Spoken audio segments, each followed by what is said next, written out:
যোগী সুধাংশু শেখর প্রধান, পিতা বংশীধর প্রধান, জন্ম 20/5/1962, গ্রাম ভানুপুর, জলেশ্বর, জিলা বালেশ্বর। জীবন কি খালি নিরাশার বালি, মরু মরিচিকা স্নেহ প্রীতি, তেবে কি আশারে কহ এ সংসারে, পর পাই নর মরুচি নীতি। মহারাজ ଆପଣଙ୍କୁ ସାଦର ଅଭିନନ୍ଦନ। ମଣିଷ ହୋଇ ଜନ୍ମ ନେବା ଯେତିକି ସୌଭାଗ୍ୟ, ତାଠାରୁ ଅତି ସୌଭାଗ୍ୟ ହେଉଛି ଆଦର୍ଶ ଗୁରୁଙ୍କ ଶରଣାପନ୍ନ ହୋଇ ଜୀବନକୁ ଧନ୍ୟ କରିବା।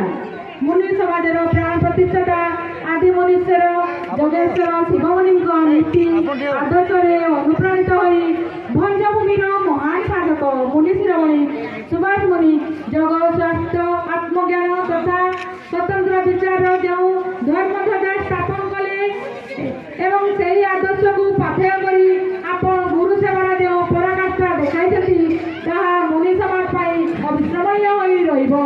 ସେବା ଓ ସମର୍ପଣର ଆପଣ ହେଉଛନ୍ତି ମୂର୍ତ୍ତିମନ୍ତ ପ୍ରତୀକ ଏବଂ ମୁନି ସମାଜ ପାଇଁ ସେବାର ବାର୍ତ୍ତାବହ।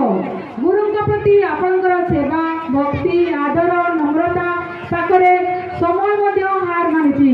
ସୁଭାଷ ମୁନିଙ୍କ ଦ୍ୱାରା ପ୍ରତିଷ୍ଠିତ ପଣ୍ଡୁଗଡ଼ିଆ ଯୋଗାଶ୍ରମର ଭିତ୍ତିଭୂମି ସ୍ଥାପନାରେ ଆପଣଙ୍କର ଯେଉଁ ମହତ୍ତ୍ୱପୂର୍ଣ୍ଣ ଅବଦାନ ରହିଛି, ତାହା ଅତୁଳନୀୟ ଏବଂ ଚିରସ୍ମରଣୀୟ। ଆପଣ କେବଳ ଆର୍ଥିକ ସହାୟତା ପ୍ରଦାନ କରିନାହାନ୍ତି, ଏହି ଆଶ୍ରମକୁ ଏକ ସ୍ୱପ୍ନରୁ ବାସ୍ତବତାରେ ପରିଣତ କରିଛନ୍ତି। ଆପଣଙ୍କର ଅବଦାନ ହେତୁ ଏହି ଆଶ୍ରମ ଆଧ୍ୟାତ୍ମିକତାର ଏକ ମହାନ କେନ୍ଦ୍ର ଭାବରେ ପ୍ରତିଷ୍ଠିତ ହୋଇପାରିଛି। ଆଗାମୀ ପିଢ଼ି ଏହି ପବିତ୍ର ଭୂମିରେ ଆପଣଙ୍କର ଏହି ମହାନ କାର୍ଯ୍ୟକୁ କୃତଜ୍ଞତାର ସହ ଶ୍ରବଣ କରିବେ। ଗୁରୁଙ୍କ ଆଶୀର୍ବାଦ ବିନା ଏପରି ସେବା ମଣିଷ ପାଖେ ସମ୍ଭବ ନୁହେଁ। ସମଗ୍ର ମୁନି ସମାଜ ଆପଣଙ୍କ ନିକଟରେ କୃତଜ୍ଞ। ହେ ମହାନ